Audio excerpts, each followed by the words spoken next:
نحمده ونستعينه ونستغفره ونعوذ بالله من شرور أنفسنا ومن سيئات أعمالنا من يهده الله فلا مضل له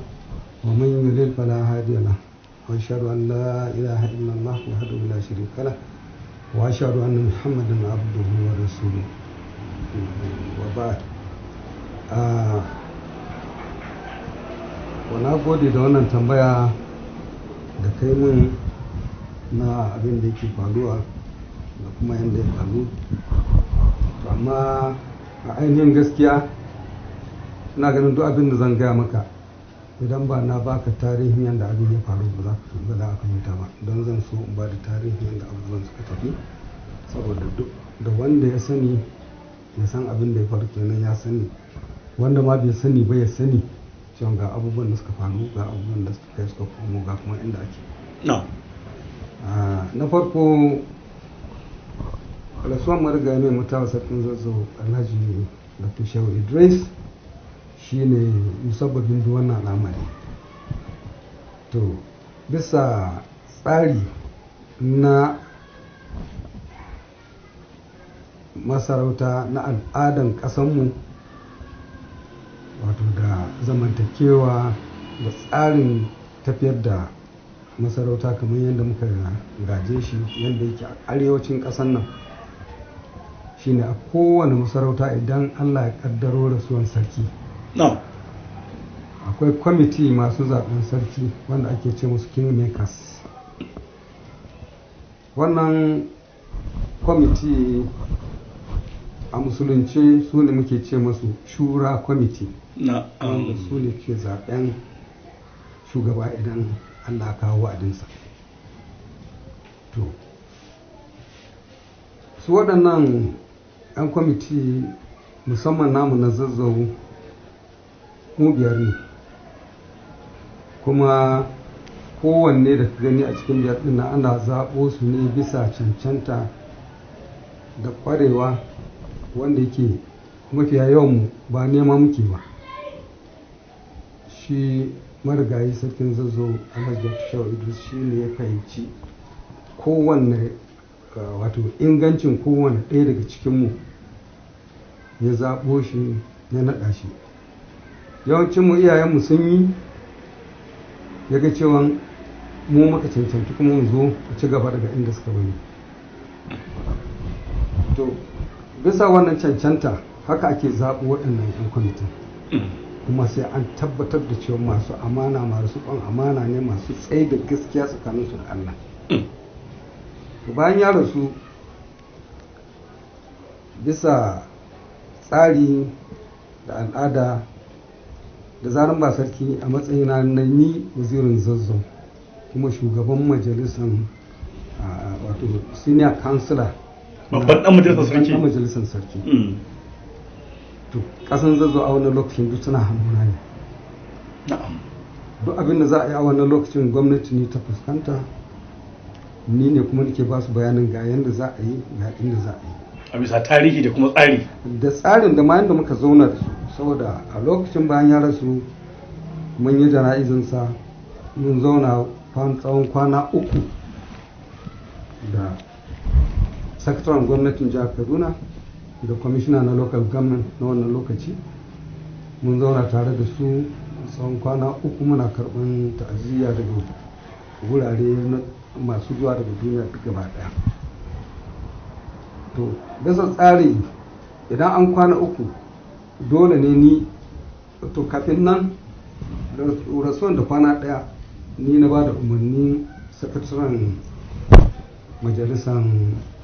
masarauta ya rubuta mun takarda zuwa gwamnati don mu sanar da ita wannan rasuwan na mai martaba official a hukumance wanda aka yi na tura musu. Gwamna a wannan lokacin ya yi mana ta'aziyya ya kuma ba mu damar cewa mu ci gaba da dukkan wato hanyoyin da ake bi don faɗan wani samun sarki.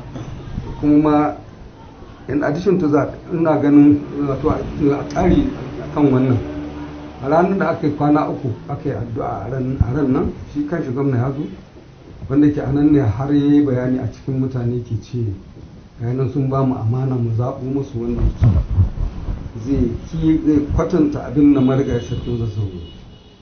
wanda yake in an yi ba daidai ba zai faɗi gaskiya. Wannan publicly kowa ya ji gwamna ya faɗi wannan a idanun mutane. a idanun mutane. To bayan an yi wannan muka je bisa ka'ida dama muka nemi wuri ne isolated keɓantaccen wuri. So muka nemi wuri a can wato chancellor slot a ABU nan muka zauna mu biyar din ku yan majalisar sarki mu yan majalisan masu zaben sarki kingmakers hawa kan muke zama da kuma observers wanda ke za su zauna suna ganin abin kamar masu sa ido ke masu sa ido masu sa idon nan su ne da kwamishinan 'yan sanda na jiha da SSG da daraktar DSS haka muka zauna da su tun safe suna can mu kuma muna nan muna yin abin muka zauna muka zaɓi to a process na zaɓen tsarin da ake bi da muka zauna mu biyar din nan to in hierarchy ake kuma ke dama ana bin babban dan majalisar sarki ke akwai babba akwai mabi da shi akwai mabi da shi akwai mabi da shi to amma ta wajen gabatarwa saboda gurin kada ka tauye ma na ƙasa ra'ayinsa mukan faro daga na ƙasa ne shi ya ba da ra'ayin shi bayan rasuwan sarkin ba talla muke mu ce a zo a rubuto application a'a duk dan sarkin da ya san shi dan sarki ne ya isa dan sarki zai rubuto ne yana neman cika wannan gudi ya nuna sha'awar sa nuna sha'awarsa na duk haka suka faru haka suka rubuto ɗaya bayan ɗaya har mutane 11 suka kawo mutu gidan nan na karɓa shi kuma nan shortlistin muka je da shi muka zauna a kansu ba mun zauna a kansu kamar yadda na gaya maka cewa mukan faro daga na ƙasa ne a cikin hukuma zaɓen sarki mu ba su zaɓen sarki wanda ke ƙaramin mu a ciki shine zamu ce limamin kona to ta kai shi muka fara saboda kar wani mu fara ta sama wani ya kawo ra'ayi ya ga cewa a aiko ba zai saba ma wani ba gani so mai girma a waziri zamu iya cewa kenan wa'annan mutane 11 da suka kawo ya saba da zargin da kila ake maka cewa ka ki karɓar na wa'ansu mutane guda biyu ko ya al'amuran yake ai zan kawo ka wajen wannan to kaga annan na bayyana maka cewa ba talla muke ba rasuwan sarki shine talla duk dan sarkin da ya gada sai ya fito in fact kaman wannan ma da aka yi marigayi justice a Tanimu Zelani shi ya fara kawo min nashi application wannan gidan kuma sauran duk kowanne ya ta kawo nashi haka aka yi to da muka yi wannan muka bayan da muka fara kamar yadda na ga maka da na kasa muke fara shi limamin kona shi ya kawo nashi ra'ayi shi ya fara ba da sunan marigayi yanzu ka gani muka ce na ji nashi muka koma kan limamin juma'a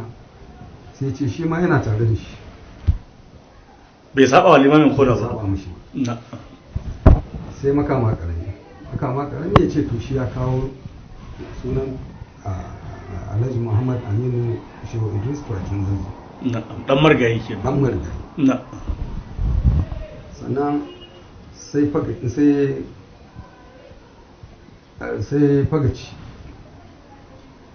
fagaci muka zo kan shi ya kawo sunan mai girma Yariman Zazzau madakin Zazzau yanzu daga nan sai na ce mutu so yawa da sai suke ce kai na ce to ni ina tare da masu majority masu rinjaye su kaga a nan shi ba iya ƙura'a a cikin kubiyar cikin mubiyar marga iya nan sai shi mai girma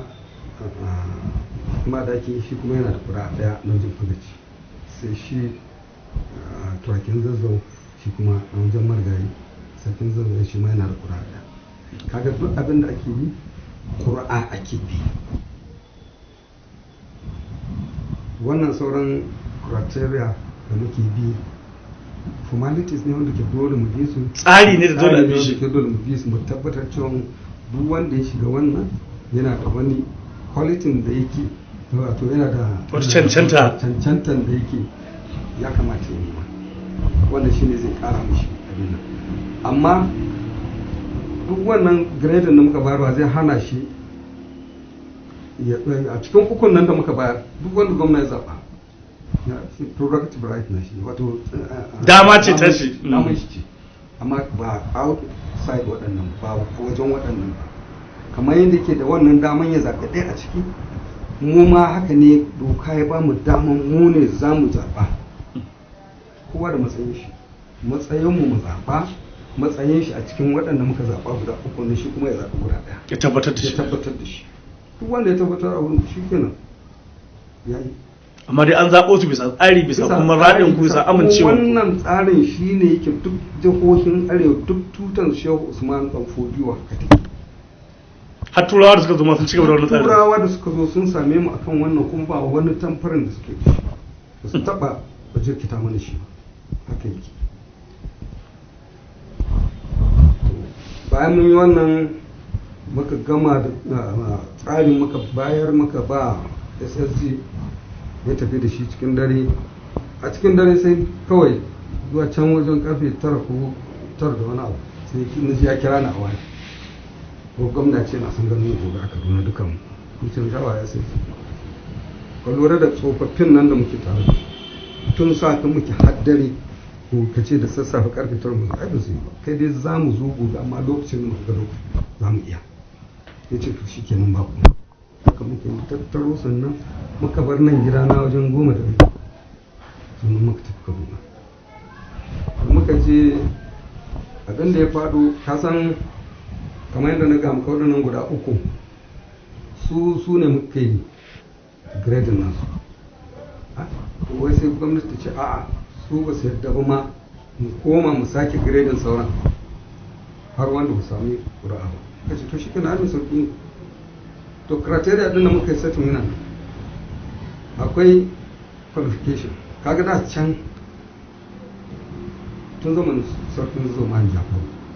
ai ba za ka yi sarki ba sai ka kasance mahaddacin Qur'ani. Wannan yana daga cikin abin da ya sa a lokacin marigayi sarkin Zoman Jafaru za ka ko shari'a a kai a kotunan babban alƙali ya shari'a ba a zartar da hukuncin sai an kai gaban shi, saboda akwai kwamitin malamai wanda suke ce wanda ke zama a gaban shi, wanda shi ma shi ne da ke jagorancin kwamitin a bi shari'a a tabbatar da an yi gaskiya a kan al'amarin, sannan ya ba alƙalin babban alƙali hukuncin ya je ya zartar da wannan shari'a da ko za a ke ce mashi sarkin gari, alƙalin gari, limamin gari. To limanci kuma wannan yakan ga dama ne in ya fito wata juma'a sai ya fito da kuɗuban shi ya jagorancin limanci, kaji da yin da ya sa. To ana tafi aka zo zaman marga sarkin zuwa minu, sai aka kawo cewa to ya kamata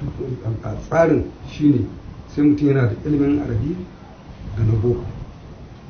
yana da ilimin islamiyya da na boko, islami da na boko. To kaji inda aka fara a cikin na hali. To kuma zuwan na marigayi sarkin zuzu shehu shi ma sai aka kara aka ba da limit na qualification, aka ba da iyakar abin da ake kata na karga kasa. To duk wannan yana daga cikin shi yasa aka kawo tsarin ilimi. Ilimin nan kuma daga wannan lokacin aka sace wani digiri, in kana da digiri sai ka tabbatar cewa kana da digiri wanda ke ilimi ne wanda ke tunda ana shiga sabon zamani ne. Kana da digirin kuma kana da ilimin kana na arabiya da Muhammadiyya, na'am. to kaji inda tsarin application ne. Sannan akwai tsari na biyu na jagoranci kamar hakimta, ka gani? Na hakimtan din nan za ga cewa a wannan criteria din wannan matakin da an ba shi maki 20 ne gaba daya. Ma'ana an taɓa rike ƙasa dole wannan yana da muhimmanci kwarai da gaske. A jagoranci na masarauta. Jagoranci na masarauta dole ne yana da muhimmanci. Abinda ya sake da muhimmancin saboda ka san wane ne talaka, menene talaka, yaya za ka ba shi dama wurin mu'amala ya kawo koken shi wurinka ba tare da tsoro ba. Ba tare da tsoro ba, saboda in ya zo dole sai ka yi lorin na kanka wato sai ka sautar dawo da kanka zuwa matsayin shi tukuna dan jawo hankalin shi yadda zai samu natsuwa saboda ka ji me yayi a zuciyar shi me yayi rubuta shi to duk waɗannan suna daga cikin matakai da ake bi wanda muke suna da muhimmanci kwarai da gaske don barin ga muku wani abu a tsarin gaba ɗaya hakimi a gunduma shugaba ne daga te suna karkashin shi ne amma waɗannan daga can mu a wurin sun fi shi muhimmanci saboda su suke tare da mutane gaba kai tsaye kamar yadda shi daga ce akwai masu angonni a karkashin shi to su ma sun fi muhimmanci saboda su masu angonnin nan su suke kwana da su suke tashi da su yau aka yi haihuwa gidan wani mai anguwa ya san matan wani ta haihu an haifi dan an sunan dan wani kafin abin ya je kan dagaci kafin ya je kan dagaci ba haka duk wani abu idan ya faru nan da nan mai anguwa su sanar da dagaci da su sanar da hakim shi yasa nan da wato mataki na sadarwa wato akwai hikima a wurin cewa sai an rike kasar din kenan sai an saboda ka san mutuncin mutane in ba ka san mutuncin mutane ya za ka rike su shi yasa aka bashi maki 20 kenan wannan aka bashi maki 20 kuma yana da muhimmanci sanin mutuncin mutanen nan yanzu kaga kaman misali abin da yake faruwa a yanzu akwai dacin mun san akwai rigingimu yanzu da ke faruwa musamman na ana maganar harabobi za ka talaka ya shekara 30 40 50 60 a wuri yana noma amma sun filewa saboda a lokacin da aka ba shi wurin daji ne na sarki aka je aka ɗibin mashi shi ne ke ce ma haraba daji ne na sarki aka ɗibin mashi to mu a ka'idan mu a wannan lokacin muna neman mutane ne musamman kasan zazzau saboda ƙarin haraji da jangali don a wannan lokacin kudin mai nan ba shi wannan mutanen da suke su ne albarkan kasan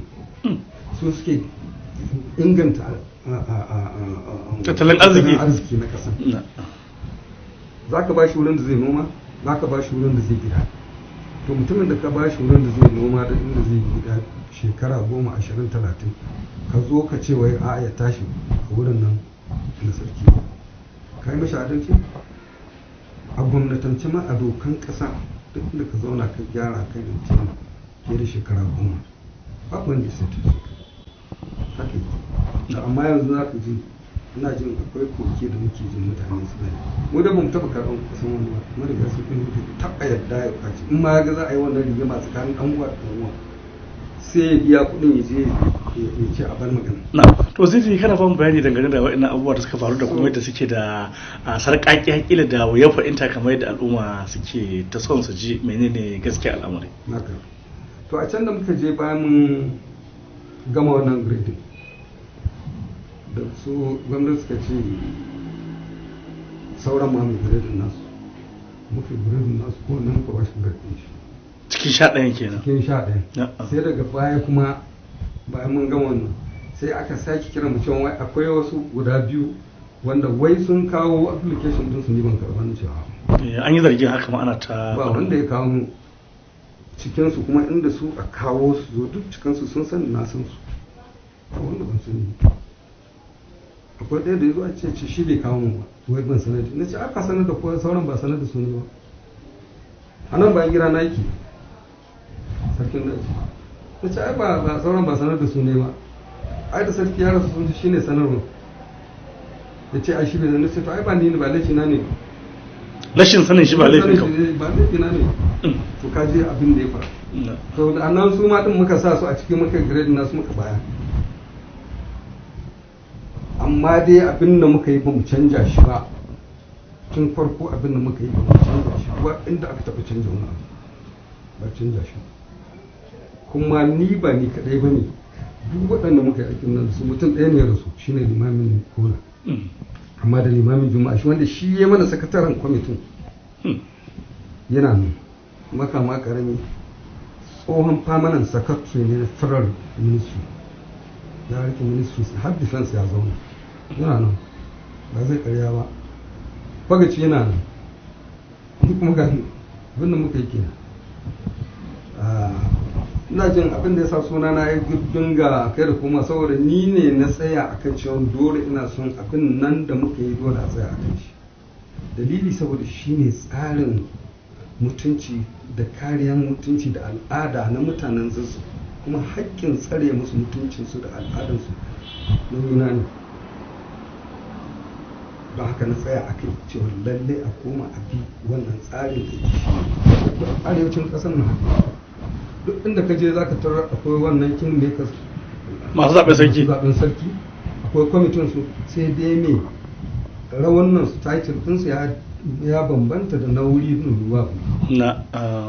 amma dai haka suke ko Sokoto kuma baka sani ma na Sokoto shine ma don wazirin Sokoto a da shi ke zuwa ma ya naɗa sarakuna bayan an zaɓen aka tura ma sarkin musulmi wani lokacin ba shi zai je ba, wazirin Sokoto zai zo ya zo ya naɗa sarki kamar yadda tarihi ya nuna. To ranka dai akwai abubuwa da dama da aka yi ta maganganu akai cewa tun da yake ka ba mu amsa wannan nakin amsa da kuma waɗansu abubuwa an ce akwai lokacin da kuka sa waɗansu abubuwa dan dai kila ana ganin kamar za su tauye waɗansu musamman yadda aka yi zargin cewa an sa cewa sai mutum yana da national ana ma'ana wata lambar girmamawa ta ƙasa wanda a lokacin wasu sun yi zargin cewa ba su da ita dan kila su gaza cimma wannan matsayi. Ya kake kallon wannan? Tono ne aka ba da mark din na national honor 5% ne. Maki 5 aka ba da? Maki 5 ne. Ne maki 5 a cikin maki 100. Wato ka gane yadda tsarin nan yake, ko maki nawa ka samu in ba ka da vote ba ka da shi. In dai ba ƙuri'a ba ka da shi, kuma ba ka cikin waɗanda aka zaba. Ko me kake da shi, ko ka fi sauran quality, in dai ba ka da vote shi kenan you are voted out. To akwai wata gaba mai muhimmanci da kila ko mai girman waziri zai yi bayani akan ta, inda aka nuna cewa kamar radda aka ce ga wanda aka zaba ka sa waya ka kira a lokaci guda daya, kuma kila ko ba a yi sallama ba a yi girmamawa ba, kawai ka ce mishi yana ina kake, to daga nan sai aka yanke sai aka ambaci sunanka. Kuma a kwanakin baya can an yi bayani an ce kai da kanka ne ka daina zuwa fada, ka daina zuwa aiki, kuma aka sa waya aka kira ka duk baka halarci fada ba har kila abin da ya faru. Me za ka bayyana ranka da yankan? Wato a gaskiyar magana a lokacin da aka so a yi abin da za a yi, an firgita mutanen Zaria, an firgita su kwarai da gaske, saboda kafin a yin kwana biyu kafin a yin tankunan yaki aka kawo aka girke su a nan har kofar gidana ne, kuma da umarnin cewa duk wanda ya fito ya yi magana ma a harbe shi, in ma ni ne magana a fara ta kaina a kama na aje a kashe. An yi wannan. To da akila ko za ce zargi ne ake? Na'am. Ba zargi ne ba, ai real ne, mutanen Zaria sun sani, sun gani mu idan sun sani, ba inda za a ba shari'a ciki. Kwana nan muna cikin wannan halin. Na fito tunani na ban son a zuba da jinin ko mutum ɗaya, da na yi resistin mutane za su bi baya, kaga bai kamata ba. So dole duk abin da aka yi in accommodating, wato in ɗauke shi haka. Da aka zo aka yi, ni mun zo SSD da ya kira ni cewa ga nan zai zo da takardan appointment, na cewa ne bai ga mu bai ce ni jira. Saboda kada ka yarda cewa duk cikin wa'inda aka zaba a wa'innan yayi ne. Na'am. Kuma a wuri na da na tambaye shi wane ne, da ya faɗa ni zan kira shi ne ce to da Allah ka zo kusa saboda gashi ba. Sai bai ga mun ba, saboda ne an yi deviate, wato an kauce, an karkatar da abin ba abin da muke ne ake nufin ai ba. Ya zo muka shiga fada ya ce min ai ga wanda aka ba. Ne shi mace komai bari, to a tunanina a nan inda resistance kamar yadda na ga maka garin zai kama da wuta, kuma nufin su kashe mutane a dumin da aka dauka a wannan lokacin. Daga mutuwan sarki garin nan bai zauna lafiya, saboda duk wanda ya ga yadda aka jana'izar mai martaba ya san garin ya dumi. A wannan lokaci na lura cewa haƙƙin al'umman nan yana wuyana ne, don haka ba da fatan a zuwa da jinin mutum ɗaya. Ba bisa wannan dole na tashi muka na tambaye shi yana ina ce mun na kira shi yana ina ce yana gida na ce to ga nan zuwa yau an ci ba sallama ba kai sallama ba To, kai wani kira sallama ba zan yi? ba kai kaza ba to wani Kana sallama ina? ne? Na tambaye shi a ina zan same ka yace yana gida na ce to ga nan zuwa muka shiga mota na je muka je ya ce zai tako na ce a'a. Saboda mutane yadda aka yi tsaya in aka ce ma zai zo a ƙasa ne to kafin ya zo wani abu yana iya faruwa haka na muka cunkusu a mota bayan mun taho da a mota muka iso fada ma'ana ka ɗauko shi kenan shi Na wanda aka ɗauko yi shi a mota wanda shi bayan kiran wayan da aka ce ka kira kai tsaye haka kenan na shi na ce ya ce yana gira na ce to muka je na ɗauko shi a mota na ɗauko shi wanda zai zo a ƙasa na crowd na mutane cinkoson mutane kada je wani abu ya faru ma da shi muke a haka muka cinkoso a mota nan ɗauko shi muka zo fada sannan SSC ya zo da takarda na tabbatar mashi da cewa shi ne sarki haka bani na bashi to duk wannan kaga dole ne in yi saboda kariyan rayukan mutanen mu an ban yi ba wani abu ya faru nan take komai yana iya faruwa a wannan lokacin su idon su ya rufe duk wani abu za su yi to sabbisa wannan na yadda aka yi wannan na bayar to ka zama kamar misali ga al'umma suna jiran su ji menene daga gare ka menene za su ji daga gare ni saboda da zanen na ki na nuna ban yadda ba to al'umma za su abin da za su taso ba su ji daɗi ba za su nuna rashin jin daɗin su to kuma kaga nuna rashin jin daɗin su shine dama ake so a yi saboda a harbe mutane to an kauce ma wannan muka kauce ma wannan aka zo har zuwa ranar da aka shirya cewa za a je garuruwa to wannan ne zai ce to a ni ba na je a gasu sauta kamar ya garuruwa ma'ana za a yi ziyara za a yi ziyara za a je a kai shi wurin sultan sokoto kano da sauran garuruwa kamar yadda al'ada ya nuna dama ana yin haka kenan ai wajibi ne kuma al'adar ni ya kamata in je in gabatar da shi to amma tun da yake ba a bi ka'idan da muke da shi na ƙasanmu ba na masarautar mu ba da kuma yadda yake a arewa a daular usmaniya shi yasa na ce ban je ba ko ban je ba suka tafi abin su a lokacin ba a ba gayyata bane ko ba a umarce ka da ka tsara abin ba ko ya ka kalli al'amuran a'a ai an buƙaci in je ni in ga wannan shi a'a zai in je ba saboda ba zaɓin da muka yi bane idan na ci amanar mutanen ƙasan zazzau kuma su sauran mambobin nan ana zalunce su tun daga tsarin da aka bi ga tsarin da ake yi kuma an kauce mishi to me zan ce musu kuma haƙƙi ne na mutanen ƙasan zazzau to in na ce na yi wannan to ba shi yasa ban yi ba to ranka dai yadda wannan al'amura suke da kuma abubuwan da ake ta faɗi cewa an yi zaɓe an ce a sake an yi zaɓe an sake yin zaɓe an ce a sake menene bayanin ka ba wani zaɓen da aka yi aka sake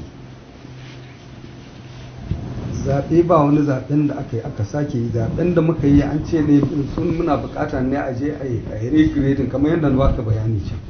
cewa a yi regrading waɗanda yake su ma ba mu yi grading nasu ba muka yi regrading nasu muka yi mu kowanne muka ba shi masu shi wanda ke shi ne dama abinda suka bukata ko da ke dai an sun so dai mai abin da ke za a canja mu kuma gaskiyar magana duk cikanmu kowanne ba wanda ya yarda ya canja abin da ya saboda ya yi tsakanin shi da Allah ne kuma ya tsaya akai ya kuma tsaya akai to ranka dai akwai maganganun da ake kuma cewa ai idan kun kawo wannan ka'ida cewa sai mutum ya rike ƙasa ko wani abu makamantan haka an ba da misalai irin su margayi Alhaji Ado Bayero cewa shi ma daga ambasada ne kawai aka kai shi ko wata kujerar karaga ma bai rike ba an ba da misali da sultan da su ya rike consul general a Jidda da wasu abubuwa haka ya haka lo inna al'amura wato Alhaji Ado Bayero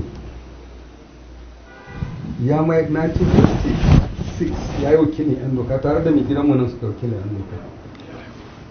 sun yi wakilin doka 1956 don mai gidanmu nan suna depot a Kaduna ga gidan wannan haka mun je kai shi Kaduna da motan yan doka nan an dauke mu daga nan Zaria an dauke mu ya zo weekend an dauke mu mun je muna ganin Ado Bayero a lokacin yana wakilin yan doka 1956 suka yi depot a Kaduna wanda sarki Usman ma kamar shi ma ya wakilin yan doka Usman Nagogo. Usman Nagogo shi ma ya wakilin yan doka. So kaga dukkan waɗanda suka yi waɗannan ayyuka ne na hulɗa da talaka musamman yan doka da kake gani. Kamar suke tsaron fada a wannan lokacin ba wai fada gari gaba daya a wannan lokacin na san nan cikin garin Zaria yan doka uku ne suke patrol a cikin garin nan amma in aka ce aka kai musu report cewa yau barawo ya shiga gida kaza za su je akwai masu binciken su za su je su duba suna duba za ka ji ce wannan kaman wane ya shege kafin magarba an kamo shi so kaga wani abu ne wanda yake psychological to sorry to wato wani abu ne wanda ke suna da masaniya irin na kwarewa na ilimin hulɗa da al'umma shi ba ana bukatar shi kenan ana bukatar shi mana ilimi ne na hulɗa da al'umma so bai iya zama hujja kenan da a ce kila wani bai rike wani mukami ba kenan kila ko sai in ba a san tarihin bare ko a'a to wannan shi da dai ni dai kadiji abin nan ni na sani musamman na shi sarkin Kano da aka kawo to kuma yawancinsu za ka tarar duk sun fara da wasu malaman makaranta ne malamin makaranta kuma kasan shi ya fi kowa sanin darajar dan adam saboda tarayyan ɗalibai yana aiki ne da wanda ke bai da hankali shi zai ta samu shi hankali ne ko yadda shi ya shirya da shi to ta ne wanda ya yi wannan ya za ka ce bai san hakkin dan adam ba so kaga duk irin waɗannan za ka tarar da su malam kamar shi ma marga sarkin zuzo ai da malinta ya fara ni kai na ya koyar da ni a town school number 1 nan 1958 da suka fito daga Katsina college sun same mu na kofin filin bana nan town school number 1 sun koyar da mu a nan daga mun fara da kai daga ganin ma irin tarbiyyar yadda ke tafiya da al'umma yara mun zauna da shi wata uku amma da ya tashi ba mu ji daɗi ba to amma mai girma wasu cikin waɗannan waɗansu qualities ne wanda ke suna da muhimmanci. To akwai abubuwan da ake bayani cewa gidan sarautar Zazzau shine yake da rigingimu ko a ce matsala ko wuyar sha'ani dai in yi amfani da ita wannan kalma saboda gidaje guda 4 da kuma irin wayannan abubuwan da suka faru me za a kara mana? To abin da zan kara maka waɗannan gidajen guda 4 da suke nan. Dama can akwai ɗabi'a na waɗansu mutanen mu wanda suke nuna kiyayya ga yan uwansu ne sauran gidajen da ba nasu to amma daga lokacin da marigayi sarkin Zazzau shehu ya hau ya yi wani abu na tarihi duk gidajen ne ya yawon su kuma haka duk lokacin da aka ce an ƙara samun yawan gundumomi baya fitar da shi kadai yakan kirawo manyan gidajen a zauna da su kowane gida to kan ba da haƙƙi kenan yakan ba da haƙƙi kuma a lura da kyau duk gidajen da ita hatta gidan sulba da ba wani mai sarauta a gidan shi ya ba da sarauta a gidan sulba tarihi ya tabbatar da haka ba ma tarihi ya tabbatar da sarauta ta dan galadiman waziri wanda na fara yi a yau dan gidan shi ke rike da ita kuma hakimi ne mai kasa yana da dauke da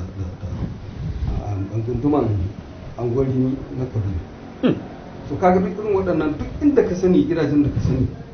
ya dasa su ya kuma ba su irin nasu bugu da su